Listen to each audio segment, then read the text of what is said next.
Hi friends, welcome to my channel. ఇవాళ మన వీడియోలో కొత్తగా పేరెంట్స్ అయిన వాళ్ళకి ఉండే కామన్ డౌట్ ఏంటంటే పిల్లలు పాలు త్రాగిన వెంటనే వాంతి చేసుకుంటున్నారని.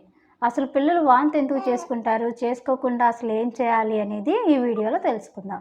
అసలు పిల్లలు వాంతి ఎందుకు చేసుకుంటారంటే వాళ్ళకి పాలు ఎంత క్వాంటిటీలో తాగాలో వాళ్ళకి తెలియదు కాబట్టి వాళ్ళు పాలు తాగుతూనే ఉంటారు.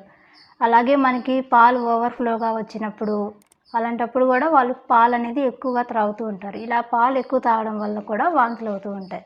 కాబట్టి మనం బేబీకి ఒకేసారి ఎక్కువ పాలు ఇవ్వకుండా కొంచెం కొంచెం ఆగి ఇలా కొంచెం కొంచెం ఆగి ఇస్తున్నట్లయితే బేబీ వాంతి చేసుకోవడం అనేది కొంచెం తగ్గుతుంది.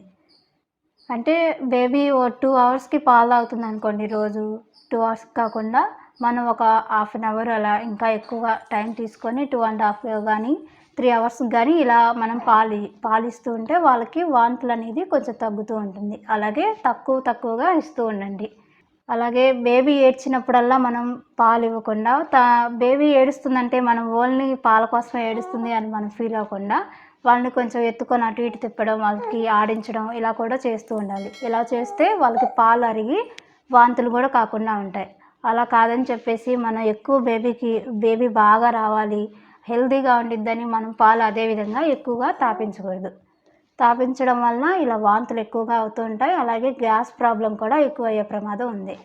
ఫార్ములా మిల్క్ తాగే వాళ్ళకి కూడా వాంతులు ఎక్కువగా ఉంటాయి. ఎందుకంటే మనం వాళ్ళు ఇచ్చిన క్వాంటిటీలో మనం పాలు సరిగ్గా కలపకుండా ఉండడం వలన వాంతులు అవుతాయి. కాబట్టి ఇలా బేబీస్కి వాంతు కాకుండా ఉండాలంటే మనం పాలు ఇచ్చిన వెంటనే బేబీని భుజంపై వేసుకొని త్రేపు తెప్పియాలి. ఇలా త్రేపు తెప్పడం వల్ల ఆ త్రేపుతో పాటు గాలి కూడా పోతుంది.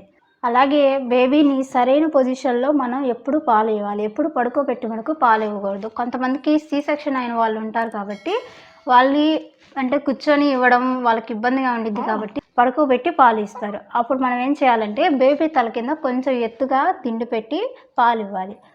కొన్నిసార్లు తల్లి తీసుకునే ఆహారాన్ని బట్టి కూడా బేబీకి కొంచెం గ్యాస్ ఫామ్ అయ్యి అలా కొన్ని ఇబ్బందులు వస్తూ ఉంటాయి. దానివల్ల కూడా బేబీకి వాంతులు అయ్యే అవకాశం ఉంది. కాబట్టి మనం తీసుకునే ఫుడ్ కూడా కొంచెం జాగ్రత్తగా తీసుకోవాలి. అలాగే మనం పిల్లలకి పాలు ఇచ్చిన వెంటనే భుజంపై వేసుకునే త్రేపు తెప్పకుండా ఉండడం వల్ల కూడా వాళ్ళు వాంతి చేసుకునే ప్రమాదం ఉంది. అదేవిధంగా బేబీ వాంతి చేసుకున్న వెంటనే పాలన్నీ బయటికి పోయాయి కదా అని మళ్ళీ వెంటనే పాలు ఇవ్వడానికి అసలు పాలు ఇవ్వకూడదు. కొంచెం బేబీకి వాంతింగ్ సెన్సేషన్ పోయిన తర్వాత కొంచెంసేపు ఆగి అప్పుడు పాలు ఇవ్వాలి. వెంటనే కనుక పాలు ఇచ్చినట్లయితే వాళ్ళు మళ్ళీ వాంతి చేసుకుంటారు. కాబట్టి కొంచెం టైం తీసుకొని వాళ్ళు కొంచెం ఏడవడం అంతా ఆపిన తర్వాత వాళ్ళకి పాలు ఇవ్వడం మంచిది. సో ఇది ఫ్రెండ్స్ ఇవాళ వీడియో. ఈ వీడియో కనుక మీకు నచ్చినట్లయితే లైక్ చేయండి. అలాగే ఈ వీడియో ఎవరికైనా యూజ్ అవుతుంది అనుకుంటే వాళ్ళకి షేర్ చేయండి. మన ఛానల్ వరకు సబ్స్క్రైబ్ చేసుకోవడం మర్చిపోకండి.